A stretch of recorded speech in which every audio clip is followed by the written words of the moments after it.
নমস্কার বন্ধুরা, welcome to এসটিউনিক sports. বন্ধুরা, এই ভিডিওতেও আমরা কথা বলবো বেশ কিছু ট্রান্সফার নিউজ নিয়ে, যেখানে অফিসিয়াল কিছু নিউজ শেয়ার করার রয়েছে। ইস্ট বেঙ্গলে কি আসতে চলেছে একজন দুর্দান্ত মানের এক্সপিরিয়েন্স প্লেয়ার, সেই নিয়ে আপডেট শেয়ার করার সাথে সাথে নতুন চিমাকে আমরা আইএসএল এর মঞ্চে দেখতে পেতে চলেছি। সমস্তটা নিয়েই আলোচনা করার রয়েছে এই ভিডিওতে। তাই ভিডিও শুরু করার আগে একটাই রিকোয়েস্ট, চ্যানেলে যারা প্রথমবারের জন্য এসেছো মনে করে চ্যানেলটাকে সাবস্ক্রাইব করে নিও, তাহলে প্রিয় দলের খেলার সমস্ত আপডেট তোমরা এখানে পেয়ে যাবে। তো চলো আর দেরি না করে ভিডিও শুরু করা যাক। তো তোমাদের যেরকমটা জানিয়েছিলাম যে নর্থ ইস্ট কিন্তু তাদের যেই বিদেশি প্লেয়ারকে ছাড়তে চলেছে এবং তার পরিবর্তে একজন অ্যাটাকিং লাইনের প্লেয়ারকে আনতে চলেছে, তারই কিন্তু আজকে অফিসিয়াল কনফার্মেশন এসে গেল দুটোই। প্রথম ছেড়েছে হচ্ছে নেস্টার আলবানিজকে। তো নেস্টারের যদি আমরা পারফরমেন্স নিয়ে কথা বলি, নো ডাউট নেস্টার কিন্তু ভালো পারফরমেন্স করেছে আইএসএল এর মঞ্চে। টোটাল 32টা ম্যাচ খেলেছে সেকেন্ড স্ট্রাইকার পজিশনে এবং অনেকগুলো সে পজিশন ভার্সেটাইল রোলে খেলতে পারে। নর্থ ইস্টের জার্সি গায়ে 59 ম্যাচে তার 16 গোল 5টা অ্যাসিস্ট, সঙ্গে Durand cup champion player Nestor. তাকে রাখবে না, তাকে ছেড়ে দেবে। তো সেই অফিসিয়াল ঘোষণা কিন্তু আজকে এসে গেল। নেস্টারকে তারা অফিসিয়ালি থ্যাংক ইউ পোস্ট জানিয়ে দিয়েছে এবং নেস্টারের পরবর্তী গন্তব্য আইএসএল এর যে কোনো দল হতে পারে, কারণ তার ব্যাপারে আইএসএল এর 2 থেকে 3টে দল ইন্টারেস্ট শো করেছে। তার মধ্যে প্রথম দল তোমাদের বলেইছিলাম জামশেদপুর, তারা কিন্তু নেস্টারের দিকে নজর রেখেছে। পাঞ্জাব একটা অপশন হতে পারে এবং শোনা যাচ্ছে হায়দ্রাবাদ এফসিও কিন্তু, যারা নতুন নাম নিয়ে পরের সিজনে খেলবে, তারাও কিন্তু একটা ইন্টারেস্ট শো করেছে। তো অনেকগুলো অফার কিন্তু নেস্টারের কাছে রয়েছে। তো দেখা যাক শেষ পর্যন্ত কোন ক্লাব ডিল ডান করতে পারে। বর্তমানে তো ফ্রি প্লেয়ার হয়ে গেছে, তাকে নেওয়াটা কোনো দলের ক্ষেত্রেই অসুবিধা হওয়ার কোনো ব্যাপার নয়। তো যে কোনো মুহূর্তেই কিন্তু ডিল ডান হয়ে যেতে পারে যে কোনো দলেই। এর সাথে সাথে নর্থ ইস্ট কিন্তু আজকে একটা বিরাট চমক দিয়েছে। তারা একজন দুর্দান্ত মানের অ্যাটাকিং মিডফিল্ডারকে সাইন করিয়েছে। সেই প্লেয়ারকে নিয়ে যদি আমরা কথা বলি, সেও একজন স্প্যানিশ প্লেয়ার। তো সেই স্প্যানিশ প্লেয়ার আর অন্য কেউ নয়, চিমা নুনজেরি। তো চিমার যদি আমরা কথা বলি, মাত্র 27 বছর বয়স, অ্যাটাকিং মিডিও পজিশনে খেলতে পারে এবং শুধুমাত্র অ্যাটাকিং মিডিও নয়, দুটো উইংয়েও খেলতে পারে।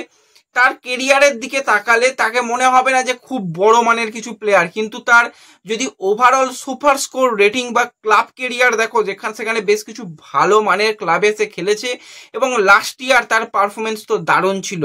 1টা গোল এবং 10টা অ্যাসিস্ট লাস্ট ইয়ারে সে করেছে এবং লাস্ট 2-3টে ইয়ার কিন্তু আস্তে আস্তে তার কেরিয়ারের গ্রাফ যেটা, সেটা কিন্তু বেশ কিছুটা উন্নতির দিকে এগোচ্ছে। তো এরকম একজন এই কম বয়সের একজন স্প্যানিশ প্লেয়ার আইএসএল এর মঞ্চে আসছে, সে যদি ঠিকঠাক ভাবে জুয়ান পেদ্রো বেনালির আন্ডারে ক্লিক করে যায়, তো আইএসএল এ কিন্তু আগুন লাগিয়ে দিতে পারে এই প্লেয়ার।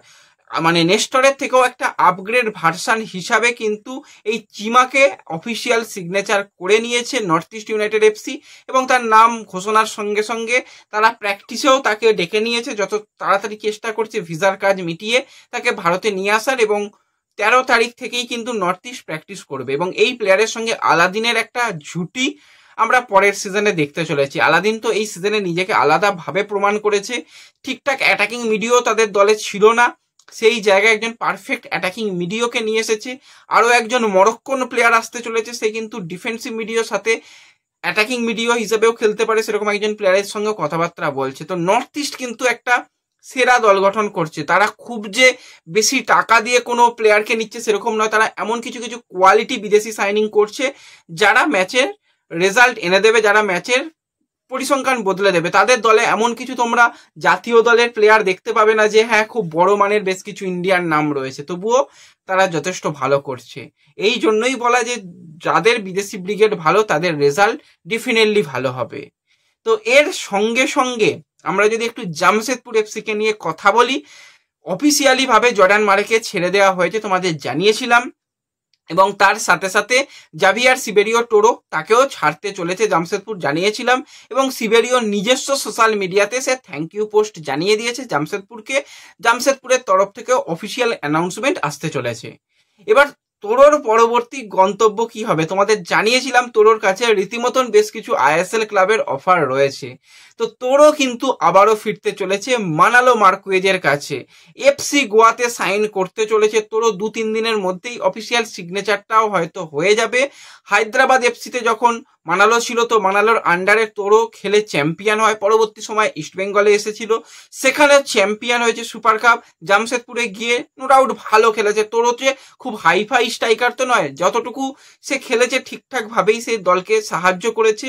তো সেই পুরাতন কোচের কাছে কিন্তু আবারও ফিরে যাচ্ছে। এবার তোরোর খেলার একটা বিশেষজ্ঞ মানে বিশেষ চিন্তা ভাবনা থাকে যে আমি প্রচুর প্লে অ্যাক্টিং করবো, যেরকমটা ডিয়াগো মরিসিও করতো, তার রকম মানে সেই রকমই বা তার থেকেও একটু বেশি বলতে গেলে প্লে অ্যাক্টিং করে তোরো, এবং হাইটটা তার রয়েছে, সে এরিয়াল বলে যথেষ্ট দক্ষ এবং গোল করতে পারে। তো এই প্লেয়ার যাচ্ছে এবং তাদের দলে রীতিমতন ইকারের মতন একজন প্লেয়ার রয়েছে, তো ইকারের সঙ্গে তোরোর একটা কম্বিনেশন বেশ ভালোই জমবে, এবং সাথে একজন স্প্যানিশ প্লেয়ার আসতে চলেছে যে অ্যাটাকিং মিডিও হিসাবে বা ডিফেন্সিভ মিডিও হিসাবে খেলতে পারে, সেরকম একজন প্লেয়ার, সাথে বোরহা হেরিরা, মানে সেই হায়দ্রাবাদ এফসির পুরাতন দলটাকেই যেন মানালো নতুন করে এফসি গোয়ায় নিয়ে আসছে। এবং মানালো যে কথা দিয়েছিল কথা কিন্তু মানালো রাখলো না, একটা বছরের মধ্যেই মানালোর অফিসিয়ালি থ্যাংক ইউ পোস্ট এসে গেল। আজকে একটা প্রেস মিটিং ছিল, সেখানে মোটামুটি থ্যাংক ইউ পোস্ট এসে গেছে, সেটা অনেক আগেই হংকং ম্যাচের পরই আমরা জানিয়ে দিয়েছিলাম যে মানালো জাতীয় দলের কোচ থাকছে না, সে শুধুমাত্র এফসি গোয়ার কোচিংই করাবে। কিন্তু যেরকমটা তার চুক্তি হয়েছিল যে এই সিজন শেষ হলে সে এফসি গোয়া ছেড়ে জাতীয় দলের কোচিং করাবে, পুরো চিত্রটা এক বছরের মধ্যে পাল্টে গেল। সে কিন্তু এফসি গোয়াতেই অফিসিয়ালি চুক্তি বাড়িয়ে নিয়েছে এবং সে গোয়াতেই থাকবে। এবার জাতীয় দলের কে কোচ হবে এই নিয়ে অনেক রকম প্রশ্ন রয়েছে। আমাদের কাছে যতটুকু আপডেট, জাতীয় দলের কোচ কোনো বিদেশি কোচই হতে পারে, ইন্ডিয়ান কোচদের উপর হয়তো এখনই চিন্তা ভাবনা নেই। এবার বেশ কিছু জন চাইছে ইন্ডিয়ান কোচ, যেরকম সঞ্জয় সেন, খালিদ জামিলের মতন কোচ তাদের দেওয়া, কিন্তু এখনো কিছু সেরকম হয়নি, সেটা হয়ে গেলে তোমাদের জানিয়ে দেব। এবং এর সাথে সাথে আমরা একজন আইরিশ প্লেয়ারকে নিয়ে কথা বলবো। আমি একটুখানি আমার ভিডিওগুলো চেক করে দেখছিলাম যে 6-7 দিন আগে আমরা একজন প্লেয়ারকে নিয়ে বলেছিলাম যে সেই প্লেয়ার ইস্টবেঙ্গলের জন্য একটা অপশান হতে পারে, কিন্তু অন্য ক্লাবের অফার রয়েছে তার কাছে। প্লেয়ারটা আর অন্য কেউ নয়, আয়ারল্যান্ডের মিডফিল্ড পজিশনের প্লেয়ার কার্ল ম্যাকিউ। তো ম্যাকিউ এর যদি আমরা কথা বলি, তো ম্যাকিউ হচ্ছে একজন 32 বছর বয়সী আয়ারল্যান্ডের ডিফেন্সিভ মিডফিল্ডার। শুরুতে এটিকে, পরবর্তী সময় এটিকে মোহনবাগান, এবং লাস্ট খেলছিল এফসি গোয়া। আইএসএল এর মঞ্চে তার যথেষ্ট এক্সপিরিয়েন্স প্লেয়ার, এবং নো ডাউট সাইলেন্ট কিলার বলা যেতে পারে, চুপচাপ নিজের কাজটা করে, খুব যে তাকে নিয়ে হাইপ হয় কিচ্ছু নয়, কিন্তু তার অ্যাভারেজ প্রতি সিজনে পারফরমেন্স টপ ক্লাস পারফরমেন্স। এবং এতদিন প্লেয়ারটা খেলছে, সে যে ইনজুরির কারণে দীর্ঘদিন মাঠের বাইরে ছিটকে গেছে সেটা আমরা দেখিনি। তো প্লেয়ারটা দুটো অপশন দিয়ে দেবে যে কোনো দলের জন্য, ডিফেন্সিভ মিডিও সঙ্গে সেন্টার ব্যাক। ইস্টবেঙ্গল এরকম একজন প্লেয়ারের সন্ধানে রয়েছে। তো শোনা যাচ্ছে ইস্টবেঙ্গলের সঙ্গে একটা লিঙ্ক আপ, কিন্তু আমাদের কাছে সেরকম কোনো আপডেট নেই যে কার্ল ম্যাকিউয়ের ব্যাপারে ইস্টবেঙ্গল ইন্টারেস্ট শো করেছে বা কথাবার্তা বলছে। কথাবার্তা বলতেই পারে, যেটা কথাবার্তা বলছে চেন্নাইন এফসি, তারা কার্ল ম্যাকিউ এবং তার সাথে জাভিকে একসাথে মিডফিল্ড পজিশনে ব্যবহার করতে চাইছে ওয়েং কোয়েল। তো ইস্টবেঙ্গলের সঙ্গে একটা জাস্ট কথা শোনা যাচ্ছে, কিন্তু সেটা এখনই যে একদম 100% ট্রু বা এটাই হতে চলেছে সেরকমটা নয়। আরও 2-1টা অপশন ইস্টবেঙ্গলের কাছে রয়েছে, সেই অপশানের দিকেও নজর রাখা হচ্ছে। এবং আমি তো বলবো কার্ল ম্যাকিউয়ের থেকেও আপগ্রেড ভার্সন ইস্টবেঙ্গলের নজরে রয়েছে। সেই প্লেয়ারকে আনলে আমি অন্তত খুশি হব, অনেক খুশি হব। তো দেখা যাক সেরকম যদি কিছু হয় তো পরবর্তী সময় তোমাদের অবশ্যই জানিয়ে দেব। তো এই ভিডিওতেই আপডেটগুলোই শেয়ার করার ছিল। ভিডিও ভালো লাগলে লাইক শেয়ার করে দিও, চ্যানেলে প্রথমবারের জন্য এলে চ্যানেল সাবস্ক্রাইব করে নিও। তো দেখা হবে পরবর্তী ভিডিওতে, ধন্যবাদ।